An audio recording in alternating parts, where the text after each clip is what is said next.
কোথায় দাড়ির দলিল আছে? কোন সূরায় দাড়ির কথা আছে কে বলতে পারবেন? কোরআনে একটা জায়গায় দাড়ির কথা আছে। কোরআনে দাড়ির দলিল আছে? দাড়ি বলবেন নাই। কোরআনে কোথায় দাড়ির দলিল আছে বলেন তো দেখি, কে বলতে পারবেন? কঠিন প্রশ্ন। 500 টাকা পুরস্কার দিব আমার পক্ষ থেকে, জান। যদিও 500 কোনো টাকাই না, টাকার মান দিন দিন কমছে। কোন সূরায় দাড়ির কথা আছে কে বলতে পারবেন?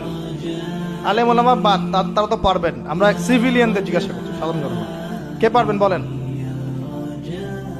কোন সূরায় দাড়ির কথা আছে? দাড়ি কোরআনে একটা জায়গায় দাড়ির কথা আছে, কে বলতে পারবেন?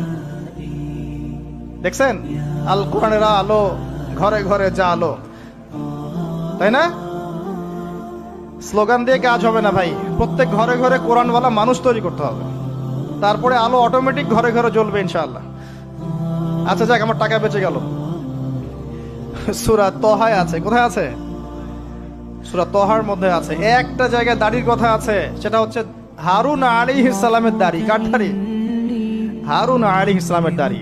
মুসা আলাইহিস সালাম ফেরাউন থেকে যে দলবল নিয়ে পার হওয়ার পরে, বনু ইসরাইলকে নিয়ে পার হওয়ার পরে আল্লাহ পাক তাকে 40 দিন ডেকেছেন তুর পাহাড়, মনে আছে?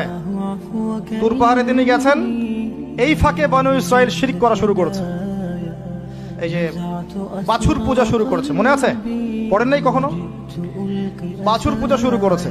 মুসা আলাইহিস সালাম তাওরাত নিয়ে আসছেন, এসে দেখছেন যে কওমের এই অবস্থা। তিনি রাগে তাওরাত ছুঁড়ে মারলেন। তিনি প্রচন্ড ব্যক্তিত্ব সম্পন্ন মানুষ ছিলেন, গায়রতওয়ালা। রাগে তাওরাত ছুঁড়ে মারলেন এবং এসে এই যে হারুন আলাইহিস সালাম যাকে রেখে গিয়েছিলেন যে কওমকে দেখাশোনা করবে, তার দাড়ি চিপে ধরলেন। তুমি থাকতে এরা এই অবস্থায় গেল কিভাবে? এক হাতে দাড়ি, এক হাতে চুল, চেপে ধর। তুমি থাকতে এই অবস্থা হইল কিভাবে? সূরা তহা পড়ে দেখেন। তখন হারুন আলাইহিস সালাম বলছেন যে হে আমার ভাই, আমার দাড়ি আর চুল ধরো না, এই একটা জায়গায় আছে। তার মানে দাড়ি পাওয়া যাচ্ছে কোরআনে।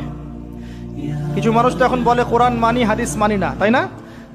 ওই অজুহাত দিয়ে এখন দাড়ি রাখে না, বলে কোরআনে তো দাড়ির কথা নাই, রাখবো কেন? সুবহানাল্লাহ। আপনারাও কি এটা বিশ্বাস করেন যে আমরা শুধু কোরআন মানবো, হাদিস মানবো না? স্পষ্ট কুফরি, স্পষ্ট কুফরি। কোরআন এবং হাদিস একসাথে মিলেই শরিয়া। শুধু কোরআন মানি হাদিস মানি না এটা বলতে গিয়ে সে বোঝাচ্ছে সে আসলে কোরআনও মানে না। কোরআনে আল্লাহ বলেছেন ওয়ামা আতাকুমুর রাসূল ফাখুযুহু, রাসূল যা দিয়েছেন নিয়ে নাও। ওয়ামা নাহাকুম আনহু ফানতাহু, যা থেকে নিষেধ করেছেন দূরে থাকো।